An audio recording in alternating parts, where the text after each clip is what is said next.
Ladies and gentlemen, and this is Joker tortures a man for years, which are Mullet-Man comics. This is a bit different. This is, I guess, about a comic. There's somebody's going to explain it. I don't do comic type of video, but what the hell, right? Somebody suggested I should do this, and I like Batman, right? Batman universe. I never knew of Marvel universe before Marvel movies came out to begin with, since Iron Man. But Joker, Superman, this DC universe, everybody knows about it, right? Joker, we can appreciate Batman universe because it's not over the top, right? Over the top in the way of powers, right? Batman doesn't have any power. Joker doesn't have any power. They represent real world darkness than superhero fantasy crap, right? There's lots of fictional fantasy stuff in there, sure. But with Joker, he doesn't have any power. Batman doesn't have any power. They use psychological stuff, and it can get really dark, which is awesome. So this is going to be something like that. And I know comics can go really, deep into emotions compared to movies. So, I usually don't read comics or anything. I don't even know if one or twice, I guess, in my whole life. But I know the comics can get serious. So let's see if this is good or not. Remember, if you like my reaction, don't forget to subscribe so I know if I should do more like this or not. Check out the reaction, there's a link in the description, and yeah, let's do it.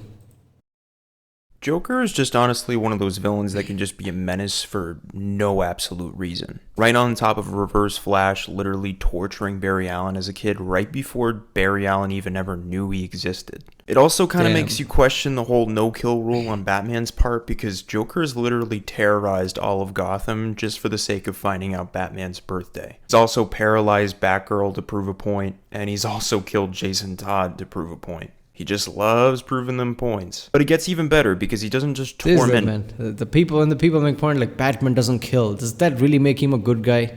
Does that really make him a good guy at this point? Because all the shit that Joker does and lots of other their villain does, all the dark shit. It's just somebody made a joke. It's about right. Batman captures them, but destroying lots of city property, throw them in the jail just so they can go jail or psychiatric, Arkham Asylum, whatever. Just so they can come out and do double damage than before, just out of spite.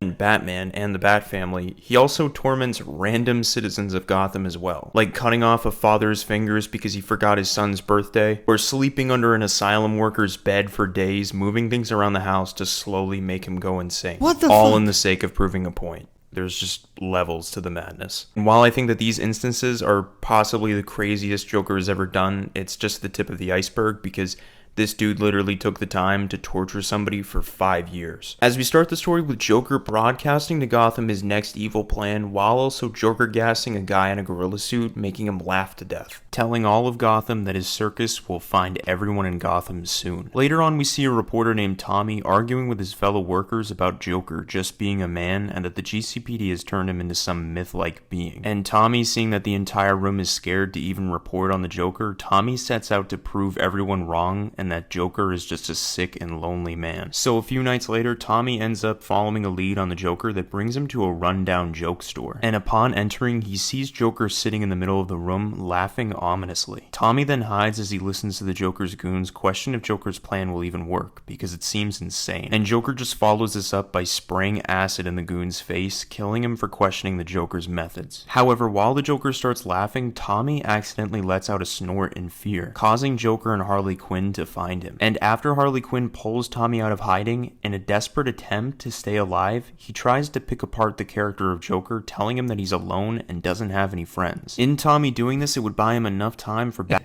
Seriously, man, everybody likes Harley Quinn and Suicide Squad because in the movie they portray them as this goofy parody style of things. But if they go by how dark they can be, she and Joker how dark can they be? If they showed that in the movies, somehow capture that in the movies, people will be horrified. They'll be like, oh, look at that Suicide Squad, this is fun. Yeah, they'll be like, what the fuck did I just watch? You would get instant, TV 18 or something rating. That is just fucking ridiculous. I knew comics can go dark, but, people need to understand this, human psyche is the most darkest thing there is, because all the dark things that we can imagine in the movies, comics and whatever, we need to understand that came out of somebody's mind, imagination. And that person is probably doesn't have the ability to go too psychotic to begin with. There are other people who, like Joker, basically, where real psychological issue can be really, sinister, basically. So human psyche can be really dark, and that is just captured great in Joker, basically.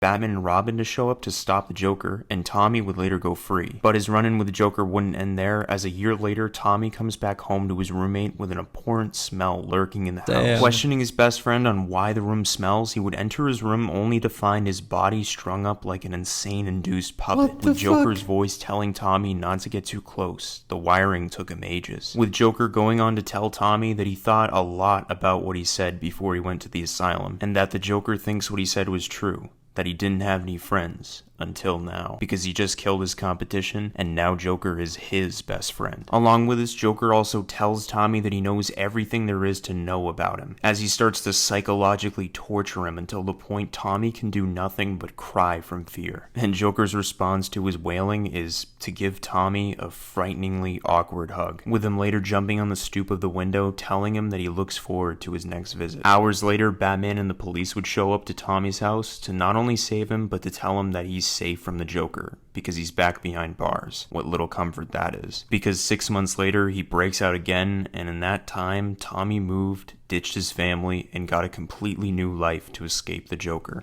Can we appreciate the point? Even Batman is like a cop now, not much reliable, just giving him to, he's behind bars, don't worry. Then Joker breaks out, hey, what can you do? What can you do? It is what it is, what can you do?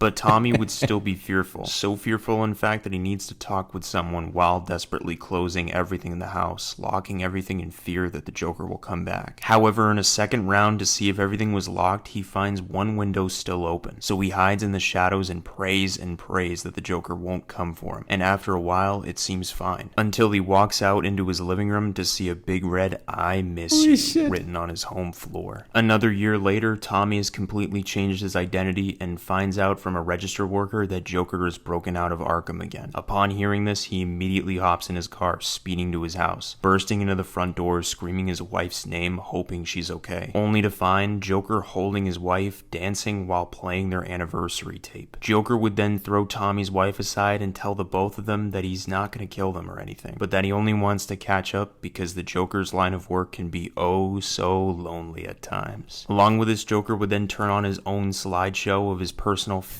Joker's line of work can get lonely. What happened to Harley Quinn, man? You have Harley Quinn. What you talking about? favorite victims, making the pair see each and every horrifying image, with the Joker also describing how he killed each of them and what they were like before dying, forever traumatizing the two of them. But it doesn't stop there, because another year later, Tommy has separated himself from everything in his life now and lives alone in a cabin. But no matter how hard Tommy tries to hide, the Joker still always finds him, dragging Tommy down into a cellar where he then tells Tommy that this will be his home base for the time being, where the Joker would then walk into the light, showing that he's now cut off his face and has many other faces lying around as well. Tommy at this point would still be terrified until finding a gun lying around, picking it up and pointing it at the Joker, telling Oh my god, did he just say that I have many faces lying around, implying that he can be anywhere? If he doesn't look like Joker, he could be, anyone could be Joker. Is that what he's implying there? Man, the psychological game he's playing, holy shit. This would drive people insane, definitely, man. All the man, but can we take a moment and appreciate how great, drawings are, comic drawings are? The people who draw this, right, or professional comic drawers or whatever, how good they are. Look at that. It's really terrifying, lots of these images. The Joker that he can't live his life like this anymore, and he'll do what the Batman can't. But upon firing the gun, it turns out to be loaded with water, and Joker ends up just using his knockout gas on Tommy. The police would later arrive to Tommy's house to question Tommy about what happened, and upon further questioning, they don't believe Joker was even there, and that Tommy was just making this up out of trauma, really making you just face. So Batman can't even be bothered. Is that it? Batman didn't even come at this point. Yeah, who cares? At the justice system in Gotham. So after so many years of torture, in the present day, we see Tommy as a patient in Arkham Asylum due to all of the endless insanities that he's been through. And in the present day, Joker ends up loose in Gotham again, and one of Tommy's old friends comes by to check on Tommy. His friend would even ask Tommy to come with him so that he can be safe, but Tommy completely refuses. Because in his mind now, he believes he has only one true friend, and anyone else is fake and doesn't care about him, and that his true friend has helped him heal while in Arkham. So Is this friend imaginary? Well, this friend was before. Or Tommy's is he old Joker?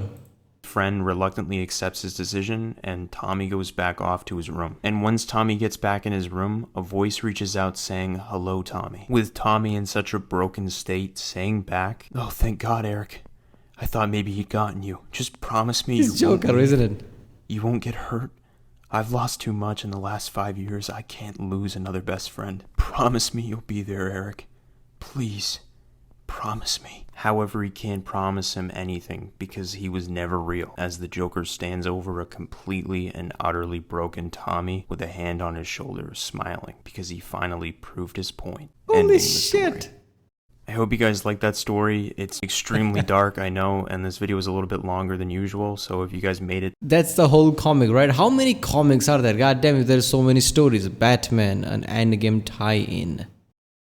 They need to make a proper, and I mean a proper Joker movie, right? I'm not talking about, all the weird spin-off that just shows how dark can he be. No, I'm talking about it's established he's dark.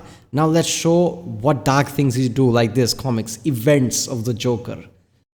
That is not good in the movie. Joker is just point blank bad. He's just, psychologically bad around, and you just saw chapters of what Joker does. Right? Well, just like this comics. This comic is just Joker torturing a person. Look at that. An endgame tie-in, whatever. Because it can really be dark, man. Seriously, these comics, especially Batman comics, can be really, really dark. Somebody thought of Batman as a superhero because they saw how goody two-shoes Superman can be. So this is literally opposite of that. I mean, not Batman, but the universe. Whole Gotham, everything about Batman and the atmosphere is just too dark. And Joker is just like capturing how dark a human psyche can be, capturing that, implementing here. There is something.